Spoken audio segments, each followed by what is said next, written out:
嗨，大家好，我是躺平树，今天是2026年3月11号。这一期我们继续胡聊胡适、胡指、胡 A 还有胡一金老师今天三大指数集体收涨创业板指数是呈现冲高回落，截至收盘沪指涨了 0.25%， 深成指涨了 0.78%， 创业板指数涨了 1.3%， 沪深两市成交额2.5万亿，比上个交易日多了1000个亿，这个成交量还是可以的吧，2万亿以上就相对来说比较活跃交投活跃，但是跟昨天相比金融消费者是很难高兴起来的。一方面它是个电风扇行情，就这个板块轮动非常快，持续时间短，就一天。如果你不是提前埋伏在里面，你要追高，那肯定是要被套的。第二个今天虽然都震荡上涨，但是个股是跌多涨少，上涨的是2022家，下跌的是3300家，所以很多散户还是关灯吃面。尤其是美国以色列打击伊朗以来，这个能源板块、贵金属板块是吧，黄金白银也是像过山车一样的上下翻飞上蹿下跳，这个散户很难把握。那它这个也影响到这个资本市场这些相应的板块。前东北证券经济学家这个付鹏他最近又讲话了。这哥们不是老是讲一些大实话，或者是跟这个主流观点不太一样的，后来就讲不了话了吗？相当于被雪藏了，被封杀。但是现在根据凤凰网财经报道说知名经济学家付鹏预判什么呢？就是付鹏他先给这个广大的金融消费者打了个预防针。什么预防针呢？他说未来几个月大概率会出现股市4000点没跌，我赔30%的情况。付鹏预判他说未来几个月上证综合指数或仍在4000点附近震荡，当大概率会出现股市4000点没跌，我赔30%的情况。核心原因在于 A 股的超额回报核心是以人工智能为代表的新生产力资产，而这类资产并不占据上证综合指数的权重。上证综指权重集中在煤、油、水电气、银行、保险、地产这些传统资产，它们可以不跌，但人工智能相关的小微盘、科创类资产今年可能会经历一波大规模的杀估值，跌40-50%都有可能，也就是腰斩他表示A 股一直处于结构性行情中，赚指数不赚钱的背后是投资者对市场结构的认知偏差。这付鹏讲的不一定对只是一家之言，供参考。他这个话咱们早就说了，赚指数不赚钱，对吧？指数是牛市但是对金融消费者来说并不意味着你在赚钱。大家在网上可以看很多这个自媒体的文章，或者那些抖音有很多人是3400点进去的，涨了800点了居然还是赔钱。那这样的例子比比皆是。我经常在网上看到一个博主他是什么10万块钱炒股他给自己立的这个许的愿呢，是从10万炒到100万。有一个博主但是我看他最近他的市值还只有6万多，没有到100万，反而赔了4万。理想和现实之间差距就这么大。指数没怎么跌对吧，4200点左右，现在在4000点到4200点来回震荡。但是有多少散户的这个越震荡，散户的这个账户是不是越缩水，对吧？来来回回都要交过路费，现在停在4000点、4100点内收停车费。所以咱们一直说这个指数牛市不等于散户要赚钱，对吧？甚至以后就是牛市，你散户也不一定能赚到钱，你只有赔钱的份儿。有很多人呢他目前一算是赚钱的，有的甚至赚30%、40%、50%，但是不要急，只要你坚持在里面玩，最终是要裤衩子都要赔掉的，对吧？你不要看你现在账户上好像盈余浮盈30%、50%的那个，要不然几天灰飞烟灭，会以迅雷不及掩耳之势把你没收。这个不是什么危言耸听因为这个咱们都是亲历者都是这么过来的。有很多人呢拿个10万20万的炒的时候战绩还不错，对吧？每次出击都能赚点，赚个3-5万，赚个50%不是没有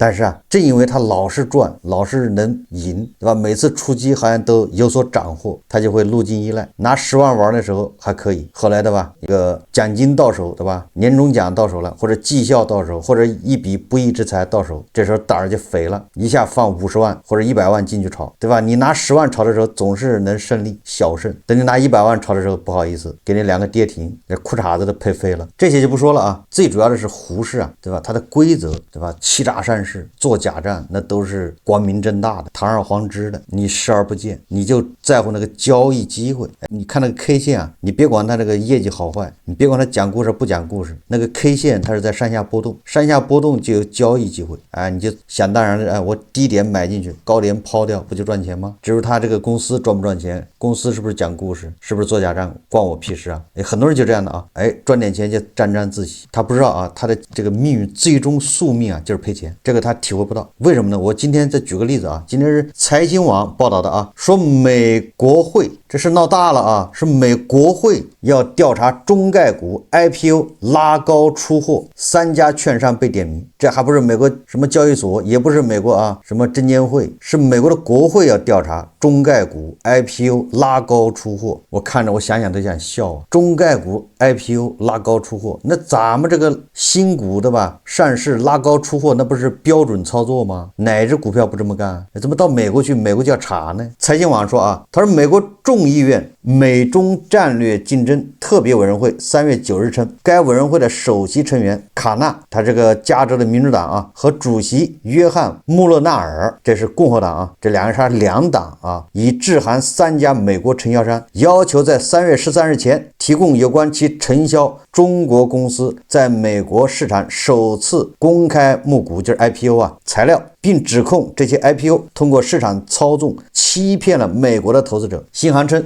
这类市场操纵模式主要表现为新股上市后被拉高出货，导致美国散户高位接盘，而股价却随后在短时间内暴跌 90% 以上。美国金融中介机构助长了此类操纵行为。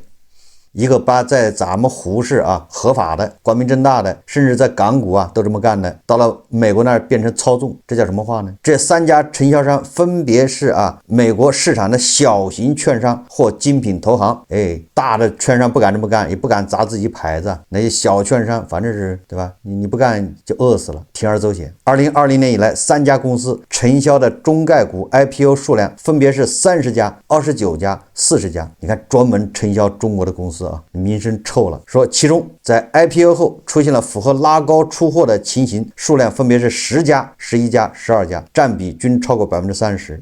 美国证券交易委员会公开披露的信息看，光大数字控股、雷特控股、CCSC 科技国际控股等等均涉嫌存在股价被操纵的中概股，都由这3家公司承销。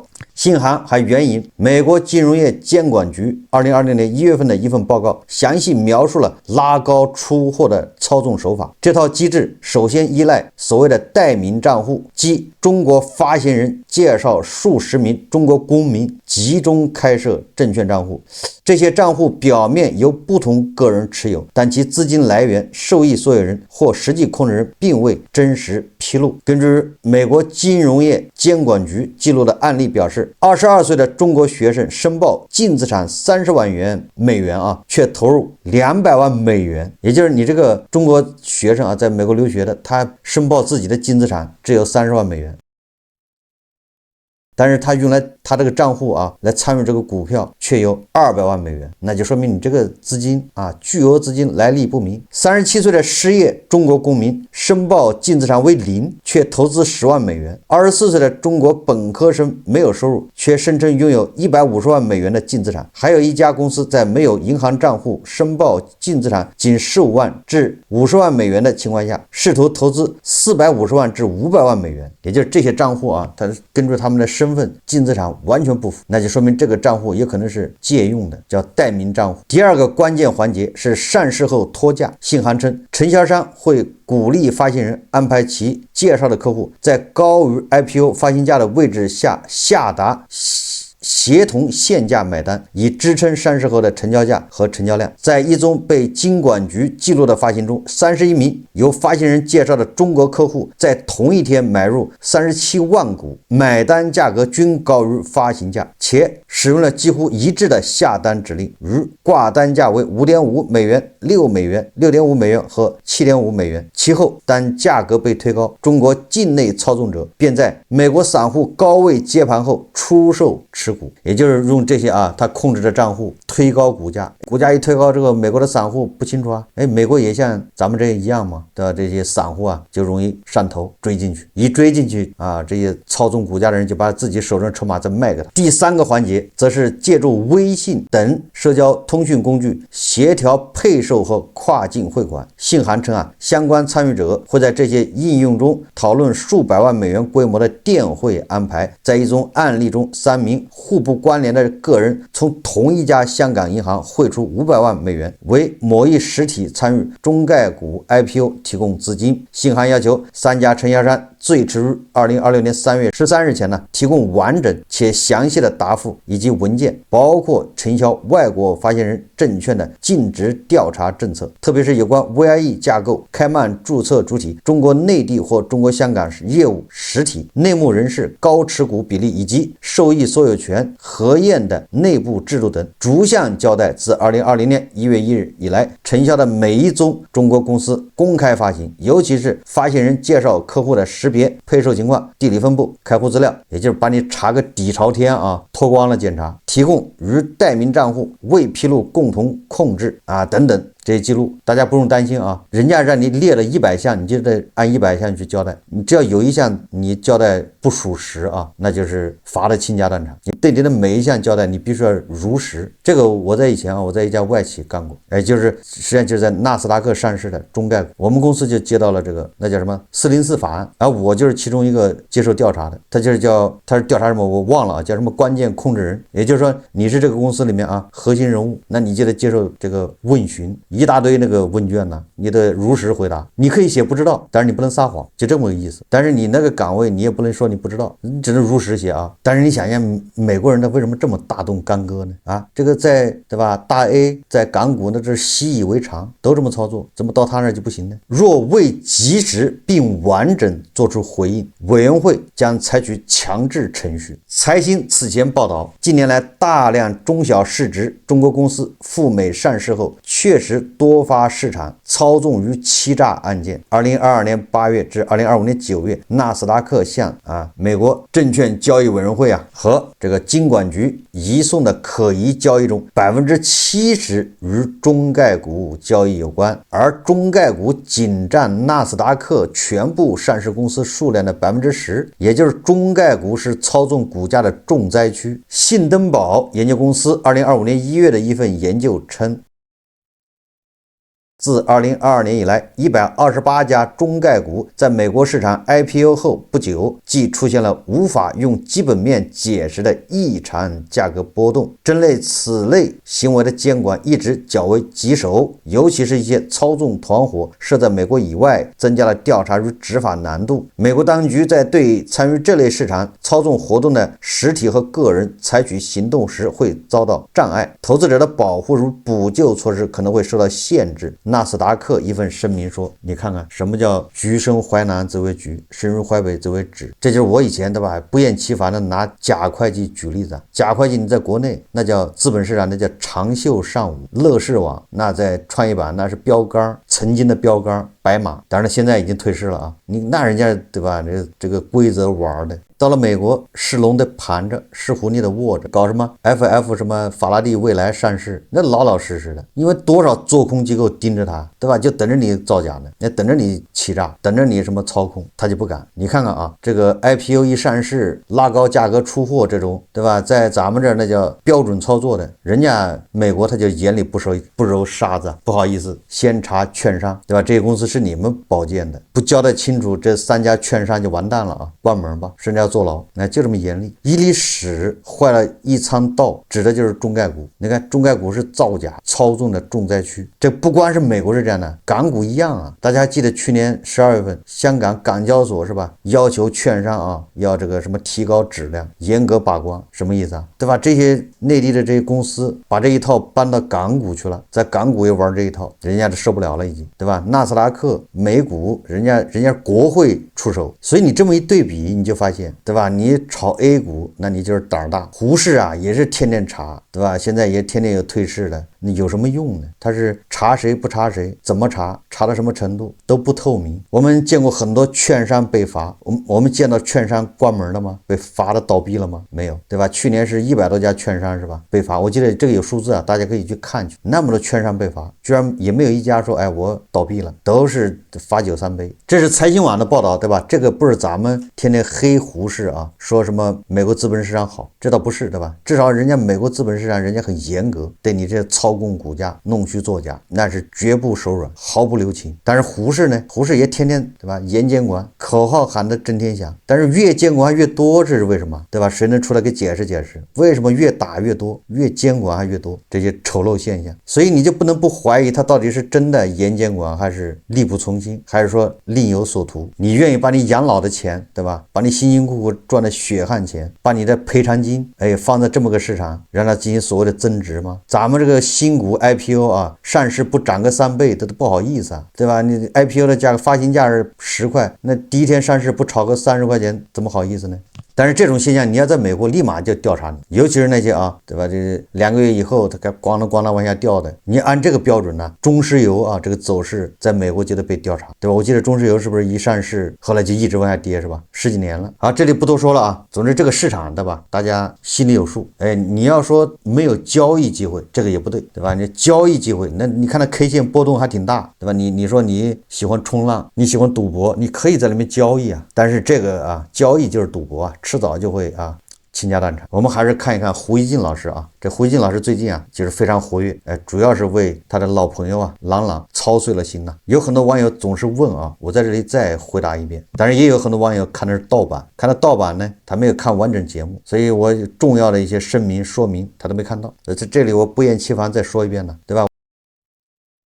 我天天聊胡一静老师啊，首先一个，我跟胡一静老师没有任何个人恩怨，我都没见过他，对吧？第二个，咱们没有骂胡一静老师，也没有造谣，咱们只是基于他的微博啊，对吧？他的这表达这些东西，我们提出自己的看法。我没有哪个节目里面说对胡一静老师进行什么人身攻击，对吧？给他造谣污蔑都没有啊，对吧？咱们只是就他发的微博，而且仅仅是微博啊，他其他地方说的我看不见，不知道啊，我只看到微博。他微博上说的这些东西呢，我觉得有必要出来说道，咱们就拿出来聊一聊，而且是就事论事。那对吧？你为什么非要聊胡一静呢？所以这里又得强调一下，因为啊，很多国外媒体人家就盯的就是胡一静，胡一静的表态，人家国外会报道，而且很多老外啊，把对胡一静的观察，变成一个什么呢？相当于他就了解中国一个窗口。说通俗一点嘛，就是胡一静老师在海外影响力比咱们，对吧？甚至比加头老师那影响大得多啊，比很多什么大 V 啊、正能量的都大得多，对吧？所以海外很多主流媒体啊，或者大的媒体，还经常引用胡一静老师的话，引用胡一静老师的观点。正因为他影响大，所以咱们在聊他呀。他影响不大，咱聊他干啥呢？啊，所以说这里又澄清一下啊，跟胡一静老师没有什么个人恩怨，纯粹是我看到微博发的这个东西，觉得有必要的吧，聊一聊，也以正视听啊，也就是让老外啊，通过胡一静老师这个窗口看中国的时候，也要知道啊，有很多人跟胡一静老师看法是不一样的，是有差别的，对吧？胡一静老师不能代表中国，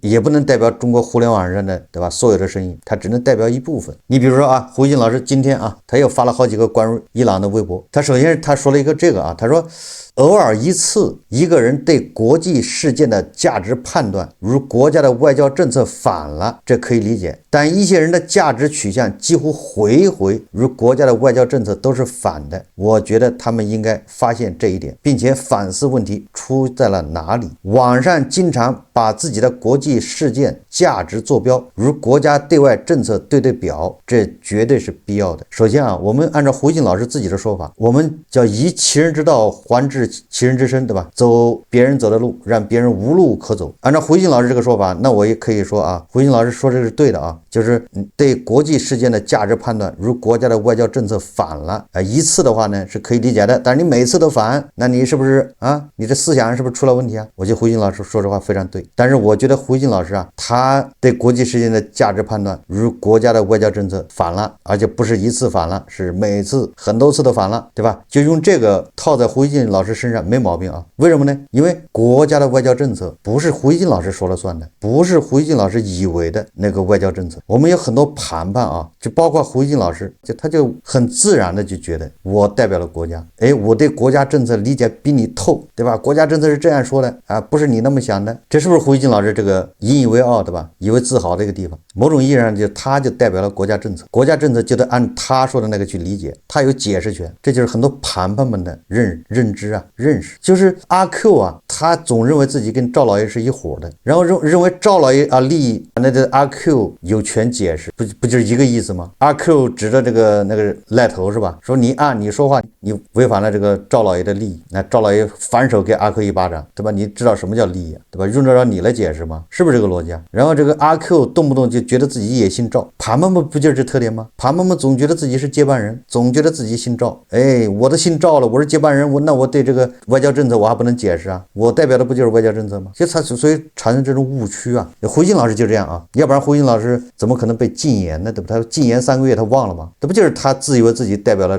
这个国家大政方针，结果国家给他反手一耳光，禁言3个月，他已经好了伤疤忘了疼了。胡锦老师啊，最起码他在讲这些话的时候啊，他应该自己照镜子，对吧？这个叫共勉，是不是你已经哪里出了问题了？这个实际上昨天我已经说了这个观点了啊，但是胡锦老师好像他又发了一个微博，就是他死活认识不到自己的这个问题，他总是自觉不自觉的把自己当做国家代表了，他一边代表老百姓，他一边又代表国家，你说怎么弄啊？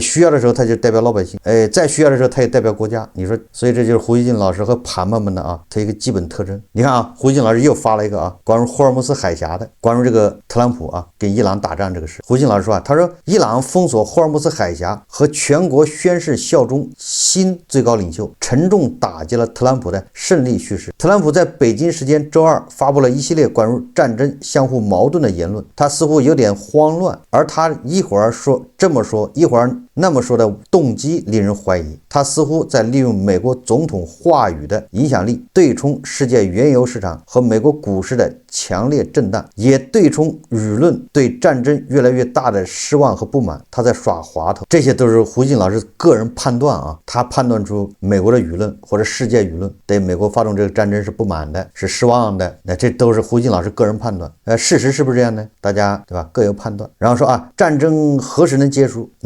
这是当下全球共同关注的焦点。反正我就不关注呢，我就希望他打吧，对吧？打到哪一天是哪一天，对吧？哪天结束着什么急呢？所以胡锦老师动不动啊，他不仅代表这个东大的人民，对吧？他动不动代表亚洲，完了亚洲代表完了之后，他现在代表全球。你看战争何时能结束吗？这是当下全球共同关注的焦点吗？他一下就把个人的这种焦点，对吧？就移花接木，变成了全球共同关注的焦点。北京时间周二凌晨，特朗普对哥伦比亚广播公司记者说，他认为这场战争几乎已经彻底结束，我们远远超前于计划。实际上啊，胡锦老师这么一句一句的分析特朗普的说话，那本身就是个错误，因为大家都知道特朗普不着调说话，对吧？不算数。你既然知道他说话不着调不算数，你分析他每句话有什么意义呢？对吧？他明天他说我没说过这话，你能怎么着？所以说啊，这胡锦老师就是非常有意思，他明知特朗普的话不靠谱，他还要去分析特朗普的话啊，试图通过特朗普的讲话找到答案。你哪儿找得到答案呢？你看啊，这个胡锦老师转述 BBC 的说法啊，他说短短几个小时内，总统传递的信息令人眼花缭乱。那些试图从中找到这场大规模军事行动何时结束的迹象或其具体目标线索的人，最终得到的疑问远多于答案。没毛病啊，就胡锦老师得到的疑问比他得到的答案多得多，所以胡锦老师就紊乱了，对吧？时而兴奋，对吧？时而沮丧，时而诅咒这个特朗普，时而嘲笑特朗普，就变成这样的。精神病啊！开启了战争的特朗普想要轻松宣布胜利，看来没那么容易。CNN 的一篇评论对伊朗战争形势非常悲观。文章指出啊，特朗普政府面临的严峻选择：经济崩溃还是海军崩溃？我跟胡锦老师观察的点不一样啊。虽然我们都在一个地方，都在东大，但是我们看到这样的报道的时候，我想的更多的是，对吧？你看美国的媒体 CNN， 他照样可以批评特朗普，指责特朗普，嘲笑特朗普，说特朗普做错了，这是多么令人欣慰。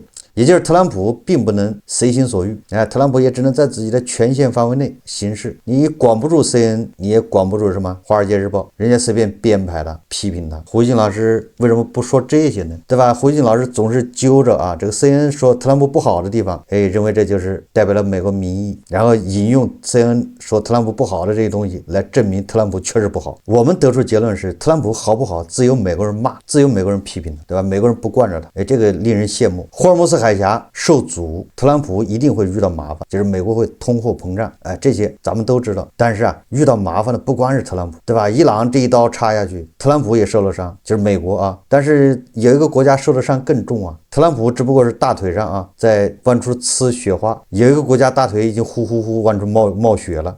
胡锡进老师他不说，他就指着特朗普那个冒着小雪花的对吧？这个腿说，你看你受伤了你受不了了，咱这没事对吧？咱这主动脉割断了都不要紧，他也看不见。